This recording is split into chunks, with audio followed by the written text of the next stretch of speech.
பிரியமானவர்களே, ஆண்டவராகிய இயேசு கிறிஸ்துவின் நாமத்தினாலே உங்கள் யாவரையும் அன்போடு கூட நான் வாழ்த்துகிறேன்.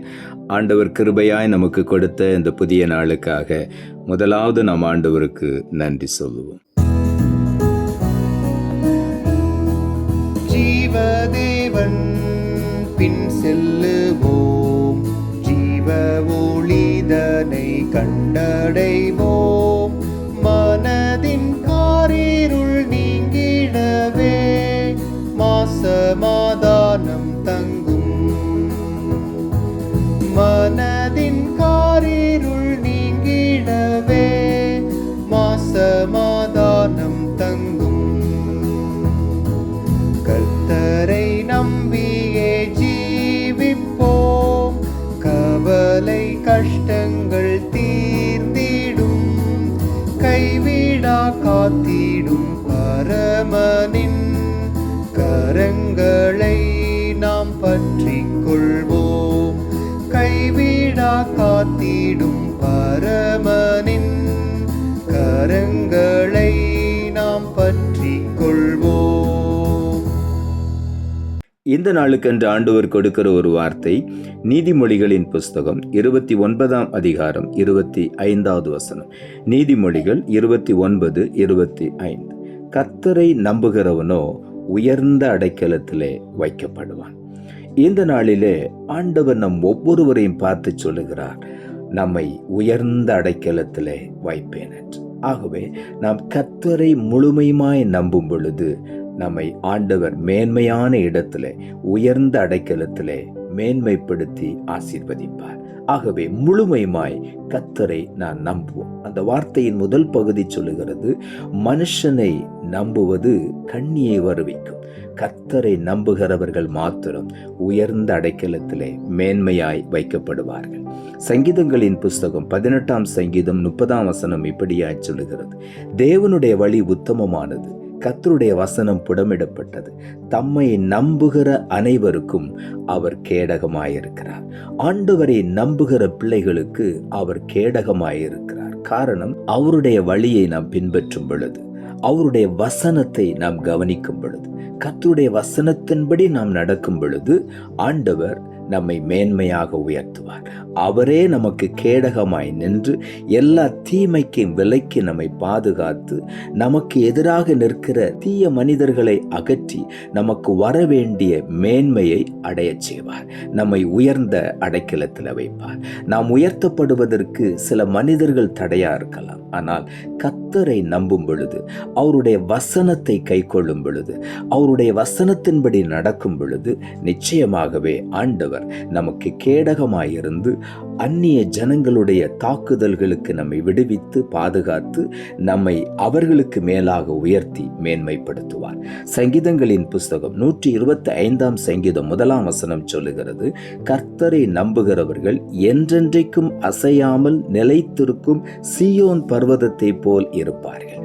ஆண்டவரை நம்புகிற பிள்ளைகளை ஒன்றும் அசைக்கவே முடியாது. காரணம், அவர்கள் கர்த்தருடைய வசனத்தை கை கொள்ளுகிறவர்கள். ஆகவே அவர்கள் என்றென்றைக்கும் அசையாமல் நிலைத்திருக்கக்கூடிய சீயோன் பர்வதத்தை போல ஆண்டவர் அவர்களை உறுதியாய் வைப்பார். யாரும் நமக்கு ஆண்டவர் கொடுத்த நிலையிலிருந்து நம்மை மாற்றவே முடியாது. மாற்றுவதற்கு ஒருவேளை முயற்சி பண்ணலாம், ஆனால் கர்த்தர் நம்மை அசையாமல் இருக்கிற சீயோன் பர்வதத்தை போல மேன்மைப்படுத்தி வைத்திருக்கிறபடியினால் அந்த மேன்மையிலிருந்து ஒருவரும் நம்மை அசைக்கவே முடியாது. ஏசாயா தீர்க்கதரிசன புஸ்தகம் 58ஆம் அதிகாரம் 14ஆம் வசனம் இப்படியாய் சொல்லுகிறது, அப்பொழுது கர்த்தரில் மனமகிழ்ச்சியாயிருப்பாய், பூமியின் உயர்ந்த இடங்களில் உன்னை ஏறி இருக்கும்படி பண்ணி உன் தகப்பனாகி யாக்கோபுடைய சுதந்திரத்தால் உன்னை போஷிப்பேன். கர்த்தருடைய வாய் இதை சொல்லிற்று. ஆண்டவரே சொல்லுகிறார், நீ உயர்ந்த இடங்களில் ஏறி இருக்கும்படி உன்னை நான் ஆசீர்வதிப்பேன். மாத்திரமல்ல, உன் தகப்பனாகி யாக்கோபுடைய சுதந்திரத்தால் உன்னை போஷிப்பேன் என்று ஆண்டவர் சொல்லுகிறார். யாக்கோபுக்கு கொடுத்த சுதந்திரம், யாக்கோபை ஆண்டவர் இஸ்ரவேலாய் மாற்றி சுதந்திரவாளியாய் மாற்றி தன்னுடைய பிள்ளையாய் மாற்றினார். யாக்கோபு பெற்றுக்கொண்ட சுதந்திரம் தேவனால் ஆசீர்வதிக்கப்பட்டான். தன்னுடைய மகன் என்கிற ஸ்தானத்திலே அவர் வாக்குத்தத்தத்தின் பிள்ளையாய் அவனை உயர்த்தினார். ஆசீர்வதித்தார். அந்த யாக்கோபுடைய சுதந்திரத்தால் நம்மை போஷிப்பார் என்று ஆண்டவர் வாக்கு பண்ணுகிறார். ஆகவே உள்ளத்தின் ஆழத்திலிருந்து ஆண்டவருக்கு நாம் நன்றி சொல்வோம். ஆண்டவரை நம்பும் பொழுது நம்மை உயர்ந்த அடைக்கலத்தில் வைக்கிறது மாத்திரமல்ல, யாக்கோபுடைய சுதந்திரத்தால் நம்மை போஷித்து ஆசீர்வதிப்பார். சங்கீதங்களின் புஸ்தகம் 107வது சங்கீதம் 41ஆம் வசனம் இப்படியாய் சொல்லுகிறது, எளியவனையோ சிறுமையினின்று எடுத்து உயர்ந்த அடைக்கலத்தில் வைத்து அவன் வம்சங்களை மந்தையை போல் ஆக்குகிறார் என்று ஆண்டவருடைய வார்த்தை சொல்லுகிறது. ஒருவேளை உன்னை எளியவன் என்று சொல்லி எல்லாரும் புறம்பே தள்ளி இருக்கலாம், யாரும் உன்னை ஒரு பொருட்டாய் நினைக்காமல் இருக்கலாம். ஆனால் இன்றைக்கு கர்த்தர் உன்மேல் நினைவாயிருந்து உன் சிறுமையிலிருந்து உன்னை எடுத்து உயர்ந்த அடைக்கலத்தில் வைத்து யார் யார் உன்னை அற்பமாய் நினைத்தார்களோ அவர்கள் கண்களுக்கு முன்பாக உன்னை மேன்மைப்படுத்தி உன் வம்சங்களை மந்தையை போல் ஆக்கி ஆசீர்வதிப்பார். அவ்வளவாய் கர்த்தர் நம்மை உயர்ந்த அடைக்கலத்தை வைத்து நம்மை ஆசீர்வதிக்கிற தேவனாய் இருக்கிறார். ஆகவே உள்ளத்தின் ஆழத்திலிருந்து ஆண்டவருக்கு நாம் நன்றி சொல்லுவோம். இன்றைக்கு நமக்கு வரவேண்டிய எல்லா உயர்வுகளையும் ஆண்டவர் தருவார். தடைகளை நீக்கி அவரே கேடகமாய் நின்று யாரும் எதிர்த்து போராடாதபடி கர்த்தர் நம்மை பாதுகாத்து நம்மை மேன்மைப்படுத்தி உயர்த்தி ஆசீர்வதிப்பார்.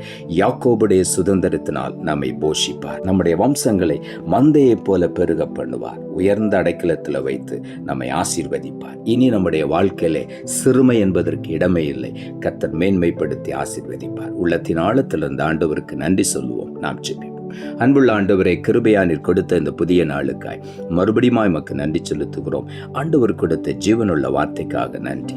கர்த்தரை நம்புகிறவனோ உயர்ந்த அடைக்கலத்தில் வைக்கப்படுவான் என்ற வார்த்தையை கொடுத்து வசனத்தை கேட்டுக்கொண்டிருக்கிற ஒவ்வொருடைய வாழ்க்கையிலும் அவர்களுக்கு வரவேண்டிய உயர்வுகளை பலர் தடை பண்ணியிருக்கலாம். இன்றைக்கு அந்த தடைகளை நீக்கி அவர்களுக்கு கேடகமாய் இருந்து அவர்களை மேன்மைப்படுத்தி உயர்த்தி ஆசீர்வதிக்க போகிறபடியினால் உமக்கு நன்றி. கர்த்தருடைய வசனத்தின்படி அவர்கள் நடந்து மேன்மையான ஆசீர்வாதங்களை சுதந்திரித்துக் கொள்ள உதவி செய்யும். யாக்கோபுடைய சுதந்திரத்தினாலே அவர்களை போஷித்து மேன்மைப்படுத்தி அவருடைய வம்சங்களை மந்தையை போல பெருக பண்ணி உயர்த்தி ஆசீர்வதிக்க போகிறபடியினால் உமக்கு நன்றி தாழ்த்துகிறோம். இரட்சகர் இயேசுவின் நாமத்தில் ஜெபிக்கிறோம் நல்ல பிதாவே, ஆமென்.